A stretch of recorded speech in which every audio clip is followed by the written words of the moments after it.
something that frightened you, or is it... Yeah, I have nightmares about it still to this day.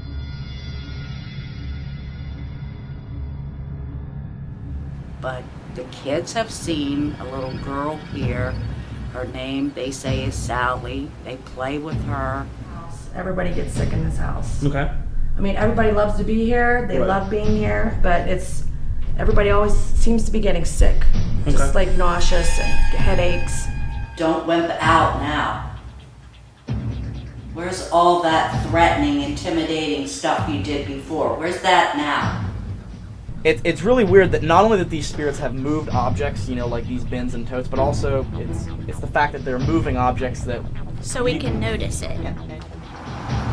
Just want it not to hurt anyone. That's all. I don't mind if they're here, if they're not gonna hurt anyone.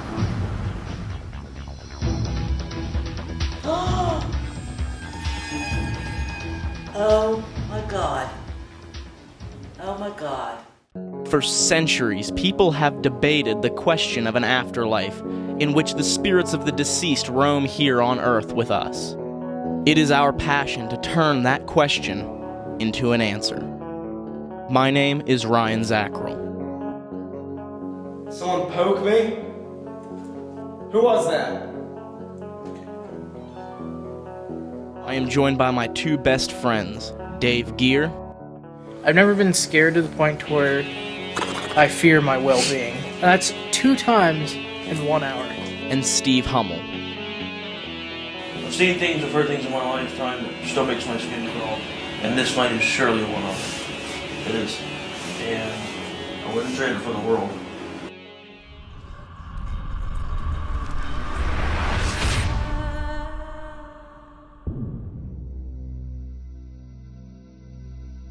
If it can make me sick, what can it do to a kid?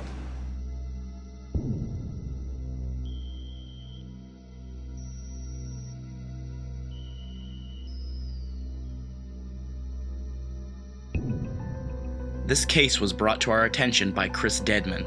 He needed help to gather evidence from this location, and seeing that Moundsville, West Virginia, is the hometown of both Steve and I, we decided to help Chris out on this case. Though this home is one of the most beautiful in the town, it is also one of the oldest homes in Moundsville. What seems to be a very quiet, quaint house seems to have a long history and a lot of paranormal activity. The resident of the house, Alicia, along with her niece, Bailey, have both had a lot of experiences within the house. Alicia, what are some of the experiences you've had here in the house? Okay, well, a couple years ago, I was asleep when Ava, my youngest, was a baby. And she was in the bassinet right here, and I was right here. And I had my one dog at my feet and my other dog up here on my pillow. And I was sleeping, and all of a sudden in the middle of the night, something kept nudging me and kicking me in my side. Right. And I thought it was the dogs, and I woke up and the dogs, were at my feet and at my head. And I look over, and there's this big black mass just staring at me right by my hip. Was it like a human shape? No, it wasn't. It was just like,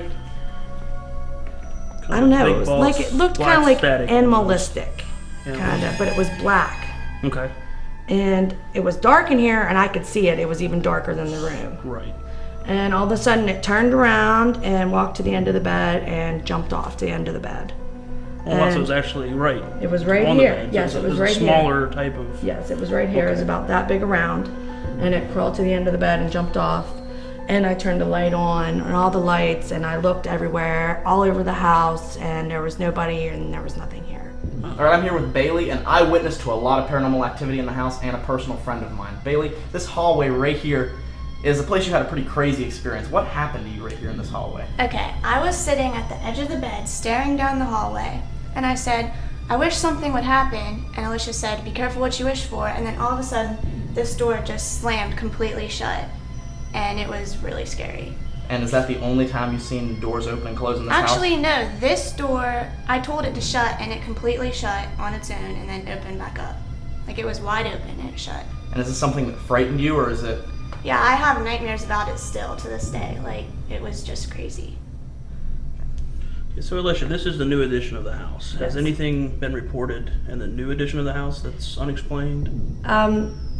Well, I've had people tell me that stayed the night in this room that they've had figures of a man with a bright shining face standing in the corner. We've been in the kitchen below and heard tons and tons of activity up here, furniture dragging, walking, and nobody else has been here, and there's no dogs at the time. Okay. So I'm just hearing things. I remember you mentioned something when we were walking through here just earlier, just checking the place out, and we went out on the patio. You mentioned that it made you feel sick every now and then. Other people were getting sick. The Can house, you describe this that? whole house, everybody gets sick in this house. Okay.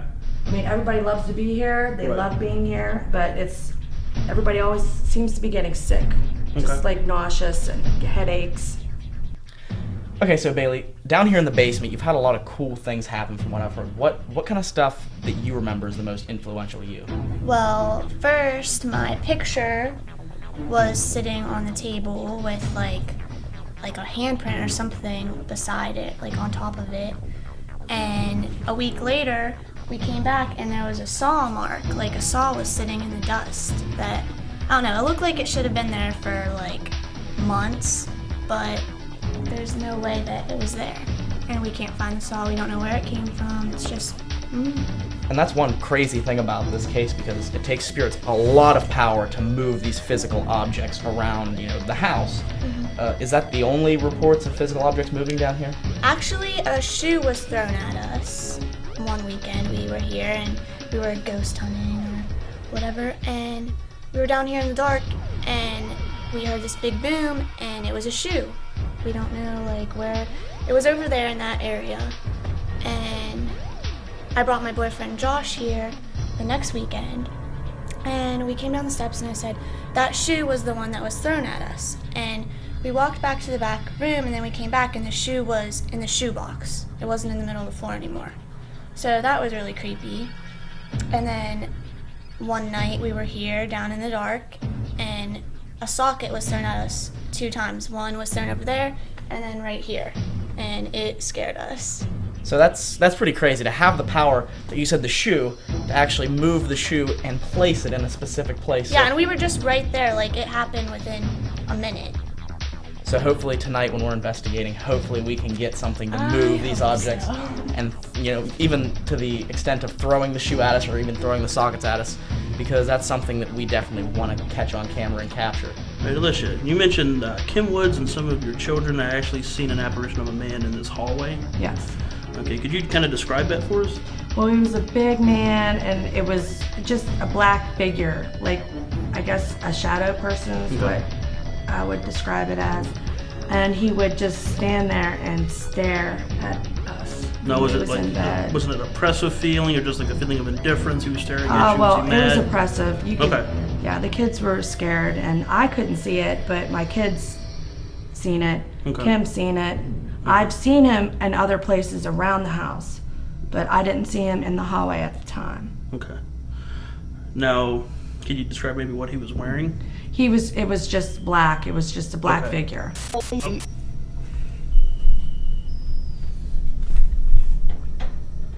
Oh.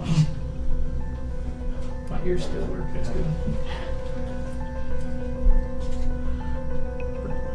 Now, we just finished the interview here about the man in the hallway here. I went in here to get this camera, which was set up here in the restroom. I came back out, and it felt like I walked through a cobweb. I looked down and checked. There's no strings coming down off my shorts or anywhere near my legs. No cobweb at all.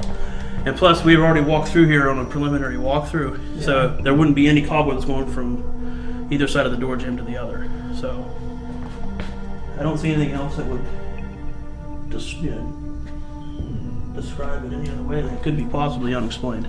So Alicia, you told us a little bit earlier about a specific incident with a key and the door to the attic, which is where we're at right now. Yes. So could you fill us in a little bit about that?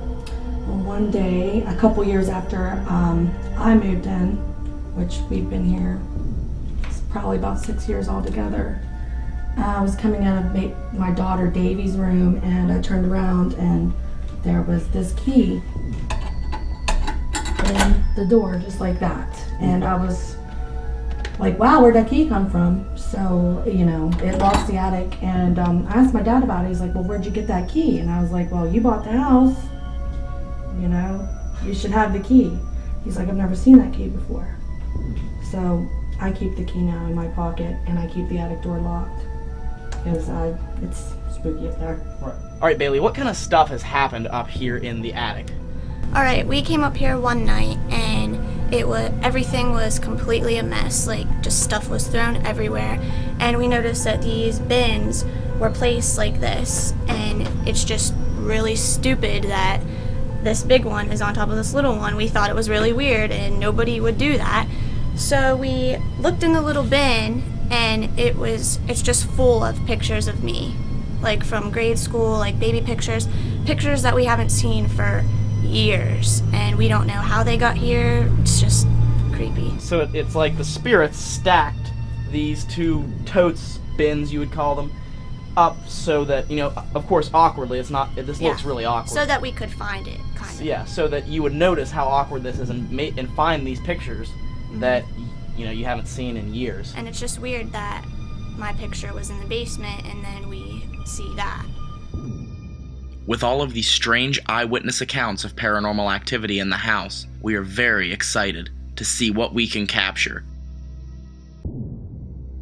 While we were preparing for the investigation, we could not help but dwell on these insane stories of paranormal activity inside the house. We were ready for this investigation to begin, but as I was going through the equipment, Dave and Steve were called outside by Alicia's mother, Linda, to share her tales of the extreme activity within the house.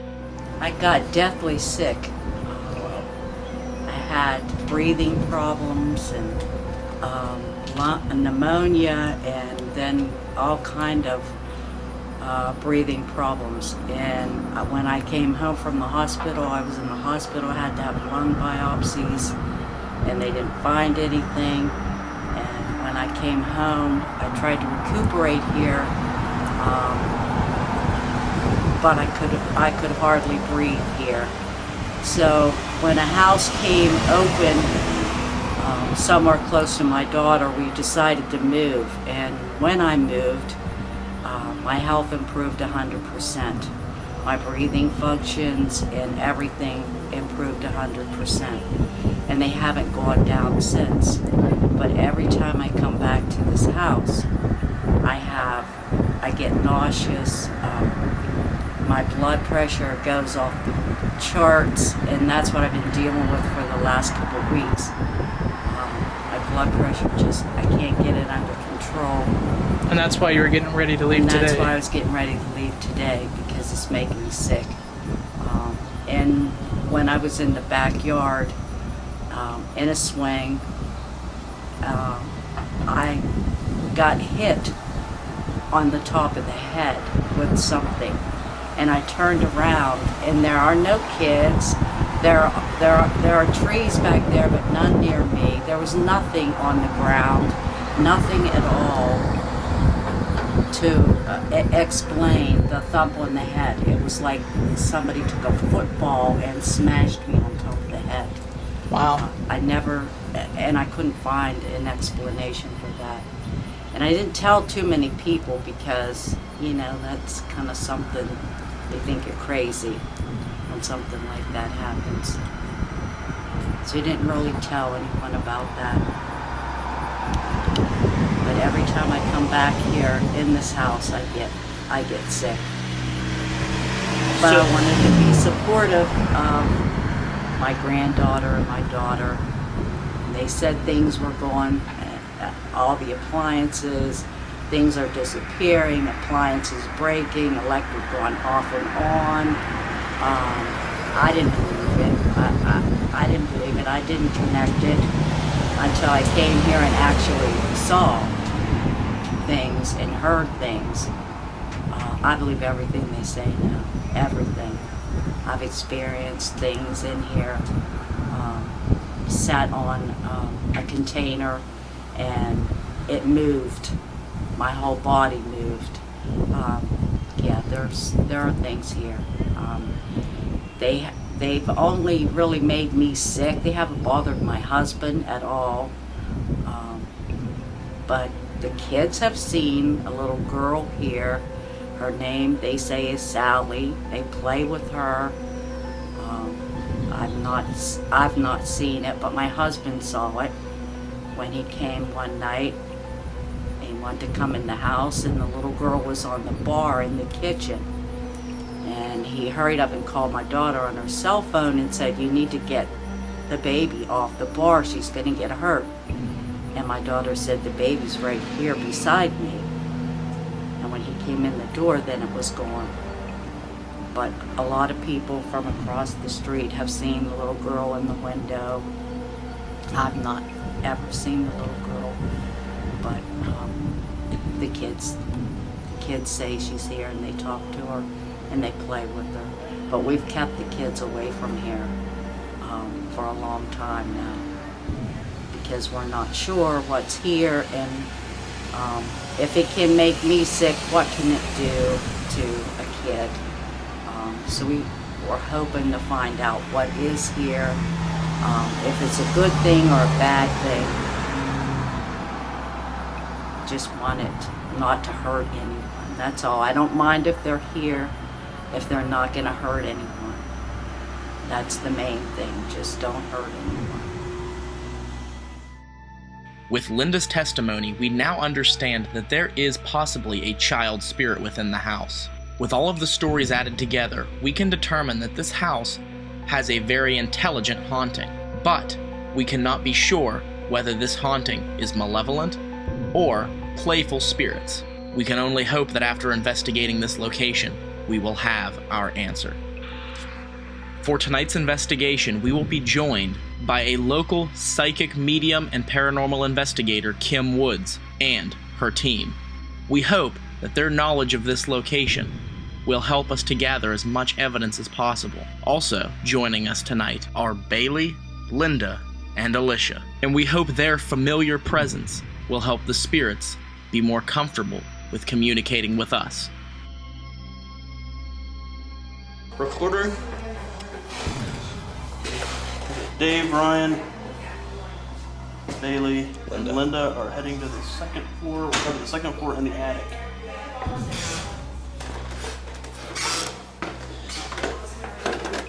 Since they're doing that, and that's kind of loud, but I might as well do this one, just in case.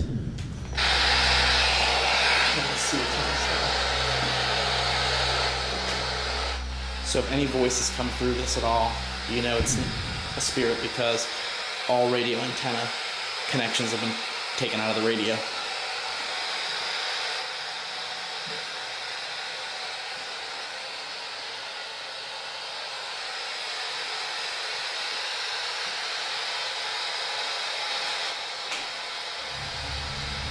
You see this box over here on the dresser? If you walk up to it and try and talk to it, we might just hear your voice. That's what we're here to do tonight, is hear your voice.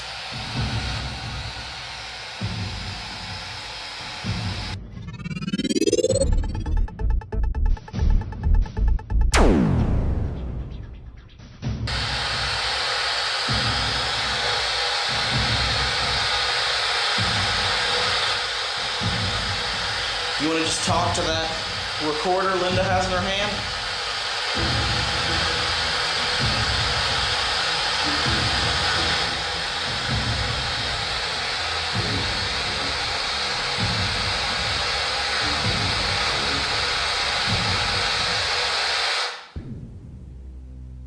So quiet now. How about now? Do you want to talk now?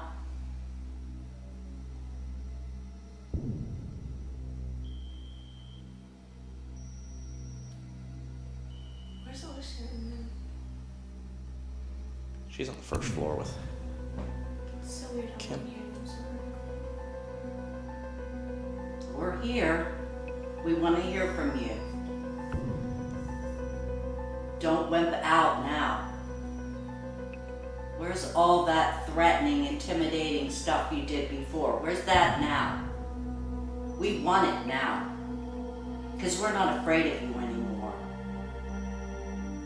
You can't do anything.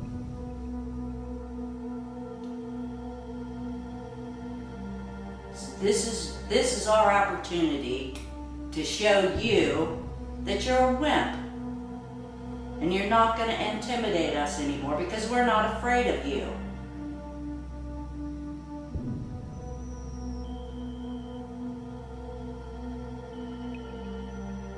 No one's going to get sick. No one's going to get a headache.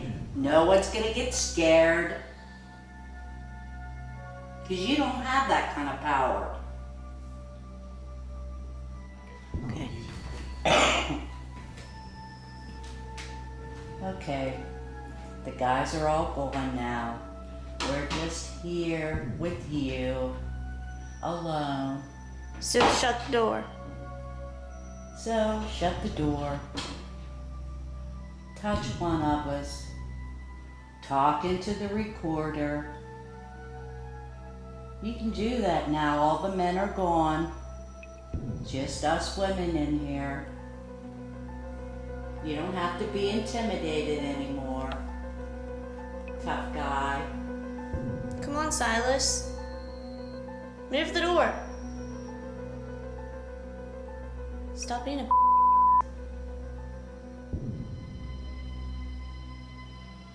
He never did it to begin with. It was the wind. He doesn't have the power to do that.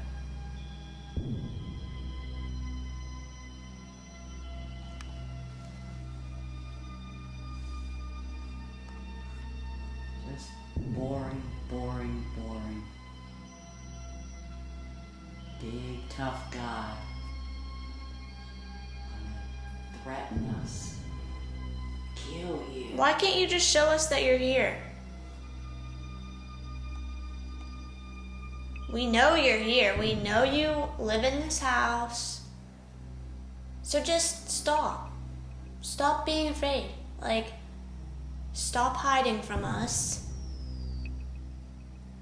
I know you listened to me a couple weeks ago whenever I told you to shut the door. What are you afraid of? You're afraid that we're going to catch it on film?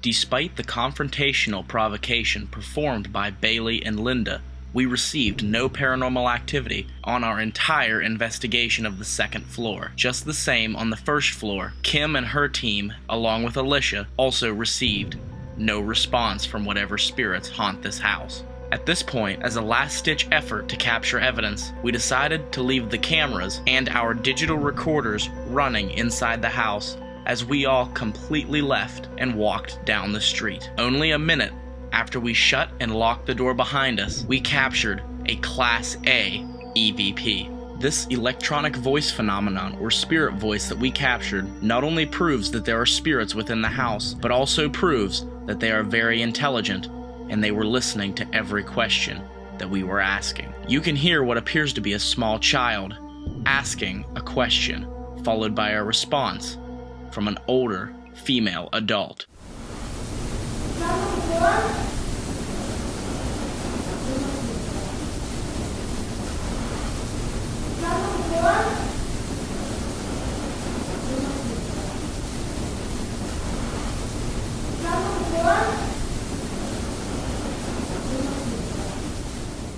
Could this be a child inquiring to its mother as to what we wanted them to tell us? Even if this is not the case, this is still one of the clearest and most intelligent EVPs we have ever captured.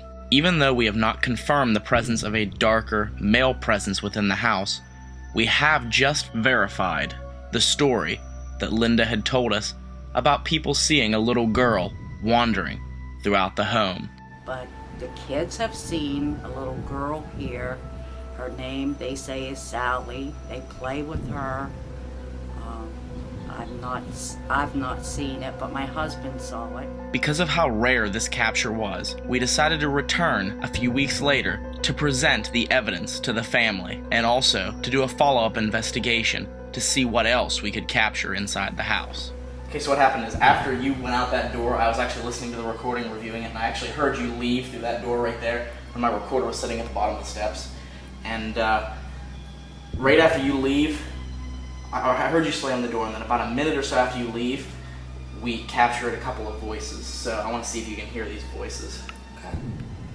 This one will come here at about 7 seconds is when the first one will hit, and then about 3 seconds later you hear the second one, and the second one's a little bit softer.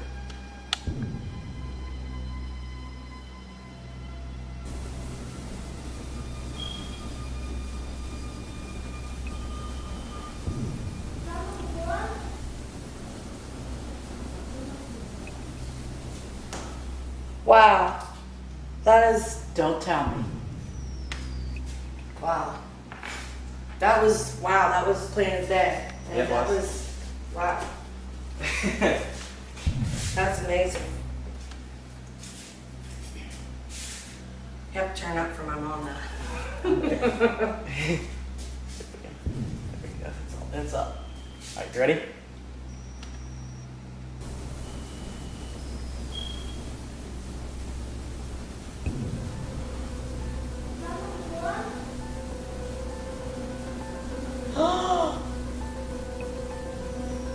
Oh my God. Oh my God. That's definitely what we heard. Tell him that. So I don't know. I heard a We little don't do girl. that, yeah. I heard a little girl said, "Tell him what?" Exactly.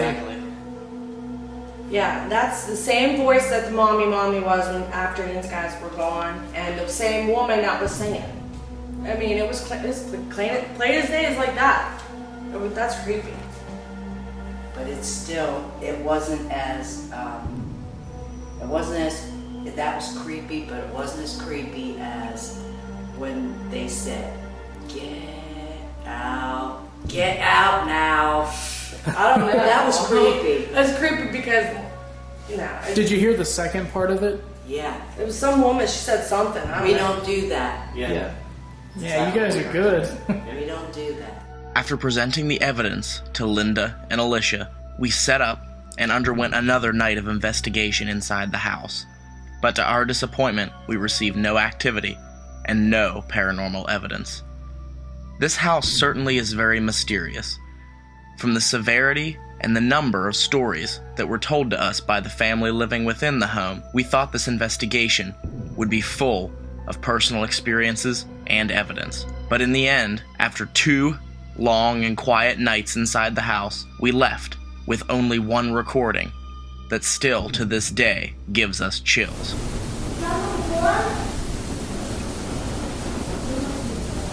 With this one EVP, we can for sure say that we communicated with a spirit inside the house. Whether those spirits are still there to this day is still yet to be determined.